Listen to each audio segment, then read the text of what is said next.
All right, so today we're diving deep into ancient India, The Gupta era. specifically 320 to 550 CE. Now, before you think, Oh, another history lesson. right, trust me, this is different. We're talking about religious pluralism and cultural harmony.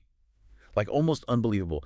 Imagine Hinduism, Buddhism. Jainism, all not just coexisting peacefully, but thriving together. Yeah, shaping a vibrant society. Exactly. And we've got all these sources here to help us unpack how this all worked. It's Gupta harmony, as it's Yeah, often called. Gupta harmony, I like that. It really is a fascinating period. You know, often religious history is, Conflict. marked by conflict and power struggles. Yeah. But the Gupta era is totally different. We see a society that recognized the value of diverse spiritual paths, and they really fostered this environment of mutual respect and understanding. Okay, so not just live and let live, Right. but something much deeper. Now, our sources keep mentioning these Mahajanapadas Yeah. as crucial to understanding the Guptas. What are they? Some ancient Indian supergroup. Well, not a band, but definitely influential. Think of them as powerful kingdoms. That emerged in ancient India between 600 and 300 BCE. Okay. It was a time of major transition. Society was moving from nomadic tribes to settled agriculture. Oh, wow. Yeah, imagine the challenges. Suddenly you need organization, systems for governing large populations. Right, taxes. Exactly. Collecting taxes, Right. resolving disputes. So kind of like humanity's first experience with bureaucracy. Yeah, a bit of a growing pains era for ancient India. I get it. Yeah. But what makes these Mahajanapadas so important for understanding the Gupta era's harmony? Was it just the groundwork for a bigger empire? It's more than just the politics. Remember the Vedas? Those foundational Hindu texts. Right, Yeah. those. Well, they were being composed around the same time as these Mahajanapadas were taking shape. And Vedic ideas like Dharma and Karma, they weren't just abstract concepts. They became deeply embedded in these kingdoms, almost like a moral and social operating system. Okay, so not just about worshiping deities, No. but a whole worldview influencing how people live their lives. That's exactly. Okay, I'm with you. But we're also talking about a time when new ideas were emerging, shaking things up. Our sources mention Jainism and Buddhism Right. coming onto the scene and challenging the existing order. That doesn't sound very harmonious. You're right. It wasn't all smooth sailing. Yeah. Jainism and Buddhism, with their emphasis on individual liberation and questioning of traditional hierarchies, Yeah. that was definitely radical for their time. Imagine these new spiritual movements Yeah. gaining traction, attracting followers, Yeah. and forcing people to reconsider their long-held beliefs. Wow. It was like a philosophical earthquake shaking the foundations of society. A philosophical earthquake. I like that. So instead of suppressing these new movements, Right. the Mahajanapadas just tolerated them. Well, it wasn't always simple acceptance. There were probably varying degrees of tolerance Okay. and even some pushback depending on the specific kingdom and ruler. Yeah. But here's the interesting part. The fact that these diverse spiritual paths could emerge and gain a foothold, it speaks volumes about the intellectual climate of the time. It suggests there was already a certain level of openness to different ways of thinking, a willingness to engage in debate and to explore alternative paths. So maybe not perfect harmony, Right. but a foundation of intellectual curiosity Yeah, and a willingness to engage with different ideas. Yeah. That's pretty remarkable. it is. For a time when many societies were clinging tightly to a single religious dogma. But how do we jump from these philosophically open Mahajanapadas to the almost utopian harmony of the Gupta era? It's not a sudden leap, but rather a continuation of this trend. As the Mahajanapadas gave way to the Gupta Empire, you see this openness to diversity taking root and flourishing. And it wasn't just about passively allowing different religions to exist side by side. Right. The Gupta rulers actively promoted a culture of interfaith dialogue and exchange. Okay, so give me a taste of that. What did this active promotion look like in practice? Were there interfaith conferences, philosophical debates in the streets, maybe even yoga classes blending different traditions? Well, maybe not yoga classes, but you're on the right track. Think about it. The Gupta era was a golden age, known for its advances in art, science, and literature. And a lot of that creativity was directly fueled by this cross-pollination of ideas between Hinduism, Buddhism, and Jainism. Okay, so not just coexisting, but actually weaving their ideas and practices together. Was this happening on a societal level, like everyday folks mixing and matching beliefs, or more of an elite intellectual thing? It was probably a bit of both. On one hand, you have royal patronage playing a huge role, Imagine Hindu kings funding the construction of Buddhist monasteries, or commissioning magnificent works of art that seamlessly blended imagery and symbolism from different traditions. Wow, that's a powerful statement. And I bet those grand gestures trickled down and influenced how people from all walks of life perceived and interacted with different faiths. But was it all top-down? Were there any grassroots examples of this interfaith mixing and mingling? Absolutely. Think about the Ajanta caves, for instance. These incredible rock-cut temples, adorned with exquisite murals, depicting stories from both Buddhist and Hindu traditions. Wow. Imagine pilgrims and travelers from all walks of life visiting these caves, immersing themselves in this visual tapestry of shared spirituality. It's amazing to think about. It's a powerful testament to how deeply this spirit of pluralism had permeated Gupta society. Okay, I'm getting serious wanderlust, picturing those caves and all that breathtaking art. But it wasn't just about pretty pictures and grand gestures, right? This harmony had to be rooted in something deeper, some shared values or principles. What was the glue holding this whole Gupta harmony together? You're right, it was more than just superficial tolerance. Remember those Vedic concepts of Dharma and Karma? Yeah. They weren't just limited to Hinduism. They were also deeply intertwined with the ethical frameworks of Buddhism and Jainism. Interesting. So even though these religions had different paths and goals, they shared a common language of ethics and values. Exactly. Think about it. Dharma, with its emphasis on fulfilling one's duty and contributing to the well-being of society, that resonated across these different traditions. Right. And karma, with its concept of actions having consequences, it provided a shared framework for ethical decision-making. So maybe that's part of the secret sauce of the Gupta harmony, a shared ethical foundation that allowed for different paths to coexist and even complement each other. It makes you wonder if those ancient principles could offer some guidance for our own world today. That's a great question, and one we'll definitely delve into as we explore this era further. As we're painting this picture of a religiously diverse and harmonious Gupta society, I'm struck by how some of those big universal questions must have played out back then. Like, how did everyday people reconcile these different belief systems? Did they borrow bits and pieces from each tradition, creating their own spiritual blends? That's a fascinating question, and it gets to the heart of what made this era so unique. Remember, we're talking about a time long before the printing press. The internet, or even widespread literacy ideas, traveled through conversations, storytelling, and shared rituals. So imagine a village where a Buddhist stupa might stand alongside a Hindu temple, and a Jain monk might be invited to share his wisdom alongside a Brahmin priest. Okay, so a much more fluid and organic mixing of traditions than we might see today. Did this blending of ideas ever lead to new religious movements or hybrid forms of worship? Absolutely. One of our sources highlights the rise of what were called synthetic religious movements during the Gupta era.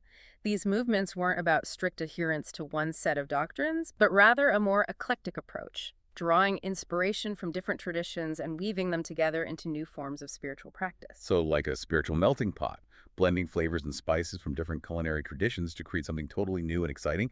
Did these synthetic movements gain widespread acceptance? Or were they seen as a threat to the established order? It probably varied depending on the specific movement and the social context. Some rulers might have seen them as a threat to their authority, while others might have embraced them as a way to further unify a diverse population. Remember, the Gupta Empire was vast, and regional variations in religious practices were definitely a factor. Right, so it wasn't a perfectly uniform picture across the entire empire. There were likely pockets of greater or lesser tolerance depending on local traditions and the attitudes of local rulers. But even with these regional variations, was there anything resembling a state religion during the Gupta era? Did any particular faith enjoy a privileged status? While some Gupta rulers showed personal preferences for certain faiths, they generally avoided imposing a single state religion. Remember that concept of dharma? Well, it also extended to the ruler's duty to uphold and protect all dharmas, meaning all legitimate paths of religious practice. Wow, that's a pretty radical concept for a ruler, to see their role as a protector of religious diversity, rather than a champion of one faith over others. Did this approach help to maintain stability within the empire? Was it seen as a source of strength or a potential weakness? Well, our sources suggest that this inclusive approach to religion was a key factor in the Gupta Empire's stability and longevity. By respecting the diverse beliefs of their subjects, they avoided the kind of religious conflicts and persecutions that plagued other empires. It makes you wonder if that approach could offer some lessons for modern-day societies struggling with religious tensions and divisions. Absolutely. The Gupta era offers a compelling example of how embracing religious diversity can actually be a source of strength and resilience for a society. But it's also important to remember that this harmony wasn't just about lofty ideals and benevolent rulers, it was also about pragmatism and political strategy. Okay, so let's get real here. How did practical considerations and maybe even a bit of political maneuvering contribute to this Gupta harmony? Well, think about the challenges of ruling a vast empire with diverse populations and competing interests.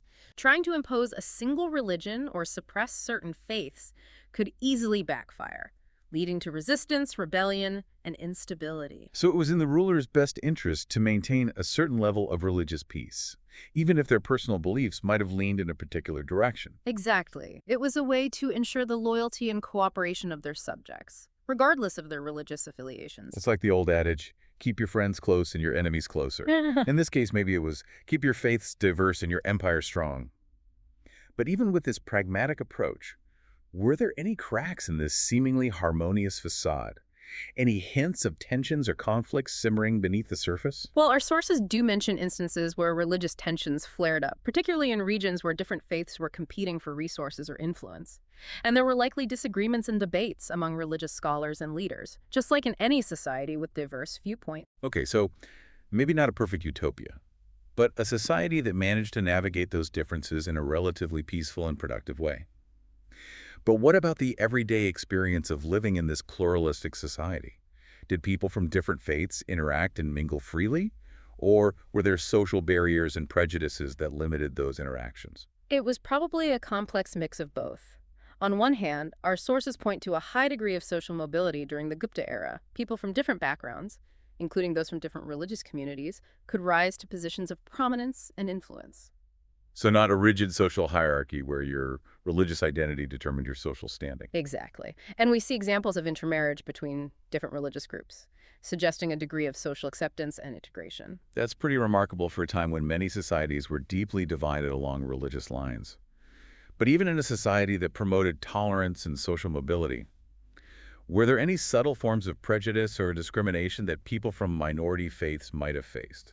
It's likely that there were, just as there are in any society with diverse groups. Our sources mention that certain occupations and social roles might have been dominated by members of particular faiths. So even in a society that prided itself on tolerance, certain biases and social patterns might have persisted? Exactly. It's a reminder that even in the most harmonious societies, achieving true equality and eradicating all forms of prejudice is an ongoing process. But it's also worth noting that the Gupta era stands out for its efforts to promote social mobility and create opportunities for people from different backgrounds. So a mixed bag. But overall, a remarkable example of a society striving towards greater inclusion and understanding. It makes you wonder if their success in managing religious diversity could offer any insights for our own world today. I think it absolutely does. The Gupta era provides a compelling case study for how societies can benefit from embracing diversity and fostering a climate of mutual respect. It reminds us that difference doesn't have to lead to division, and that a pluralistic society can be a source of strength and creativity. It's almost like they were ahead of their time in recognizing the value of diversity. But what about the impact of this religious pluralism on cultural life? We've talked about those incredible Ajanta caves. But what other examples of this cultural fusion can we find? Well, think about the flourishing of literature and performing arts during the Gupta era.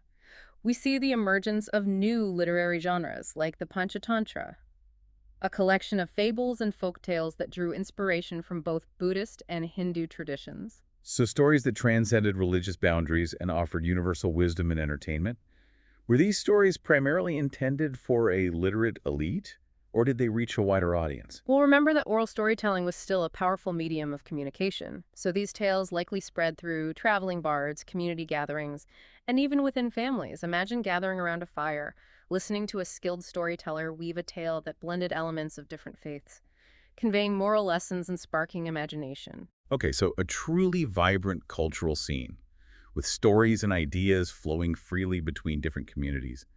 But was this cultural exchange always harmonious? Were there any instances where different faiths clashed or competed for cultural influence? Well, it's important to remember that this wasn't some kind of static utopia. There were likely tensions and disagreements, just as there are in any dynamic society. Our sources point to instances where different religious communities might have competed for patronage or tried to assert their own cultural dominance. So a bit of a cultural tug of war at times, with different faiths vying for influence and recognition. Yeah. But even with these tensions, it seems like the overall climate was one of openness and exchange. Exactly. And it's that spirit of openness and the willingness to engage with different perspectives that made the Gupta era so culturally rich and innovative. Think about it. The Gupta Empire wasn't just a political entity. It was a cultural powerhouse, and its influence extended far beyond its borders. It's like a cultural ripple effect, with Gupta ideas and artistic styles spreading throughout the region and influencing neighboring societies. But what about the empire's relationship with the outside world? Were they open to cultural influences from other civilizations, or did they see themselves as a bastion of their own unique traditions? Well, remember those trade networks we talked about earlier? They weren't just about exchanging goods. They were also conduits for cultural exchange. So imagine those camel caravans and ships arriving at Gupta ports, laden not just with silks and spices, but also with ideas, stories, and artistic styles from distant lands. Exactly. And the Guptas weren't afraid to embrace those foreign influences. They incorporated elements of Central Asian, Southeast Asian, and even Roman art and architecture into their own cultural repertoire. Oh, okay, so a cosmopolitan empire, Yeah. open to the world and eager to learn from other cultures. Did this openness to outside influences ever lead to any cultural clashes or concerns about preserving their own tradition? Well, there were likely debates about the extent to which foreign influences should be incorporated and how to balance those influences with their own cultural heritage. So like a constant dance between embracing the new and preserving the old, a challenge that many societies face even today. Exactly.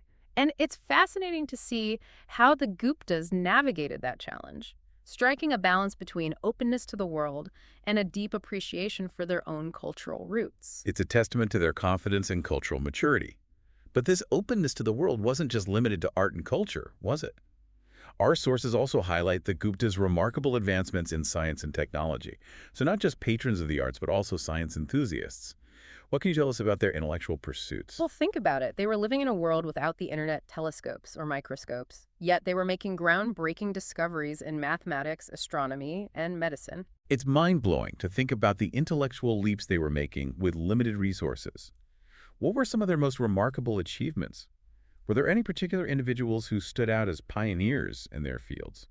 Well, one name that immediately comes to mind is Aryabhatta, a brilliant mathematician and astronomer. Imagine figuring out the concept of zero, developing a system of place value notation for numbers, and calculating the value of pi with remarkable accuracy, all without the aid of modern computers or calculators. Wow, talk about a genius. It's like he was laying the groundwork for modern mathematics and astronomy centuries ahead of his time.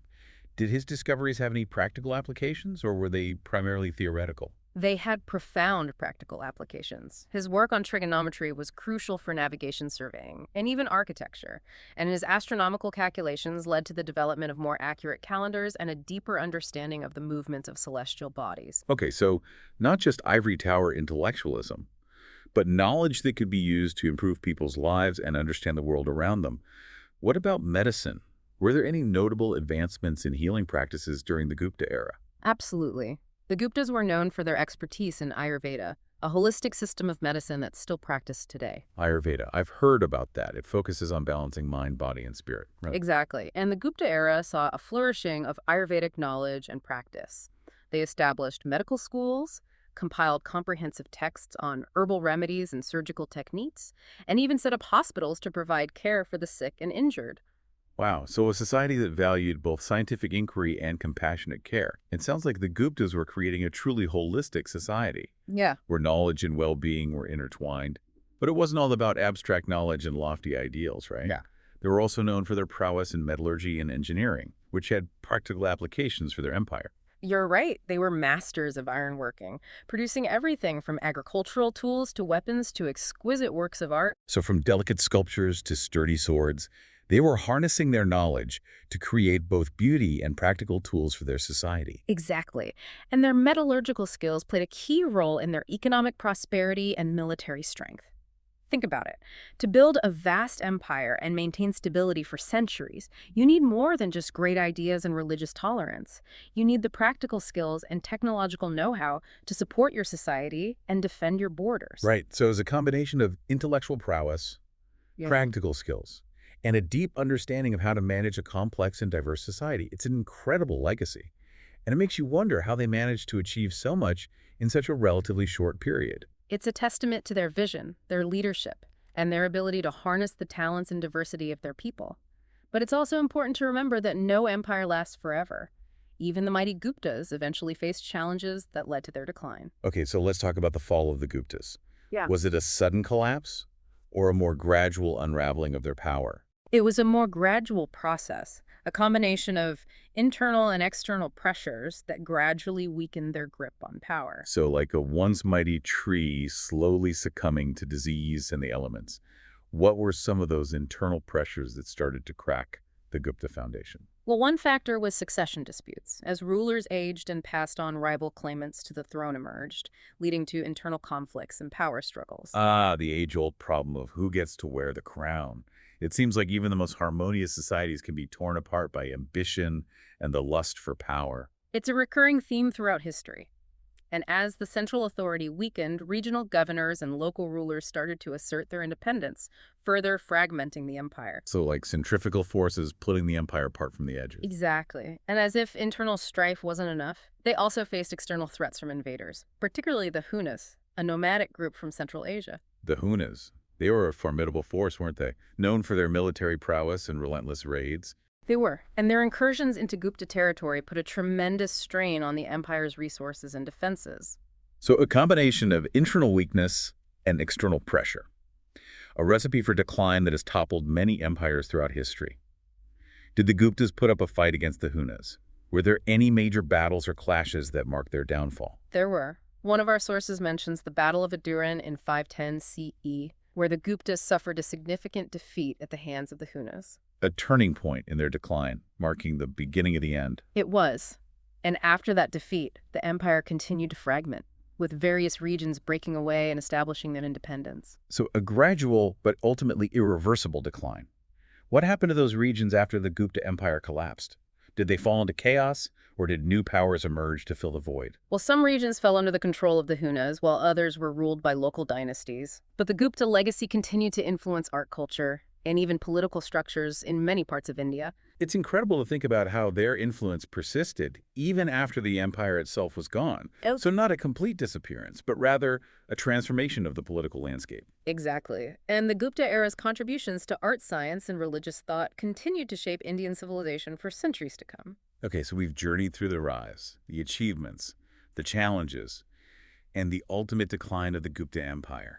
It's been a fascinating and insightful deep dive, and I feel like we've only just scratched the surface of this remarkable period in Indian history. I agree. The Gupta era offers a wealth of knowledge and inspiration, and we could easily spend hours more exploring its intricacies. We could, but alas, our time is limited. So for now, we'll have to leave our listeners with this final thought. What are the enduring lessons of the Gupta era? And how can we apply those lessons to our own lives and challenges today? That's a question worth pondering. And as we reflect on the Guptas and their remarkable achievements, let's remember that history is not just about the past. It's about understanding ourselves and our place in the world. Beautifully said. Now, before we sign off, I just want to remind our listeners that we'll be back soon with another deep dive into a fascinating and thought-provoking topic. Until then, keep exploring, keep learning, and keep questioning the world around you. Reflecting on this deep dive into the Gupta era, one thing that really strikes me is how their story resonates with so many challenges we face today. We talk about globalization, cultural exchange, the importance of STEM education. The Guptas were living it centuries ago. It makes you wonder what they would make of our world today. It is fascinating to consider, isn't it? Here we are grappling with the complexities of a hyper-connected world, and the Guptas managed to build a thriving empire by embracing many of those same forces. I think their story offers some timeless lessons about the power of openness, curiosity, and a willingness to learn and adapt. Okay, let's unpack that a bit. What are the key takeaways for our listeners? What can we in the 21st century learn from these ancient Gupta emperors and their society? Well, one big one is the importance of embracing diversity, not just tolerating it. The Guptas didn't just allow different faiths to exist, they actively fostered interfaith dialogue and saw the value in that exchange of ideas. Imagine the kind of creative energy that can be unleashed when you encourage different perspectives and ways of thinking. It makes you think about how we approach differences in our own time. Do we shut down opposing views, or do we engage with them trying to understand where they're coming from? The Guptas seem to suggest that embracing those differences can actually make you stronger. Exactly. And it wasn't just about religious diversity. The Guptas were open to cultural influences from their trade partners, incorporating those elements into their art architecture, and even their philosophical outlook. They seem to understand that a closed-off society stagnates, while one that embraces new ideas and perspectives has the potential to thrive. Okay, so diversity and openness are key. But what about governance? The Guptas weren't just peace-loving philosophers, right? They built a vast empire, which requires some serious leadership skills. You're right. They weren't just sitting around meditating all day. The sources point to a highly efficient bureaucracy, a focus on infrastructure projects like roads and irrigation systems, and a real emphasis on education. They seem to understand that a thriving society needs more than just good vibes. It needs practical systems and investments in its people. So it's like they were taking a holistic approach, recognizing that the well-being of their society depended on a complex interplay of factors: spiritual harmony, economic prosperity, and smart investments in things like education and infrastructure. Exactly. And it's a reminder that we can't just focus on one aspect of society in isolation. We need to think about how those different pieces fit together, how they can reinforce and support each other. It's a pretty tall order, especially in our world today where things feel so fragmented and complex. Yeah. But maybe the Guptas offer a glimmer of hope, a reminder that it's possible to build a society that values both material prosperity and spiritual well-being. I think that's a beautiful way to put it. And it's a reminder that progress doesn't have to come at the expense of our values. The Guptas showed us that it's possible to be both powerful and compassionate, innovative and grounded in tradition. It's a legacy worth reflecting on. Absolutely. And on that inspiring note, I think we'll wrap up this deep dive into the Gupta era. I don't know about you, but I'm feeling a renewed sense of possibility. Like maybe we can learn a thing or two from these ancient emperors and their remarkable society. I couldn't agree more. It's been an enlightening journey. To our listeners, thank you for joining us on this exploration of the Gupta era. We'll be back soon with another deep dive into a fascinating corner of history. Until then, keep questioning, keep learning, and keep seeking out those unexpected connections that make history come alive.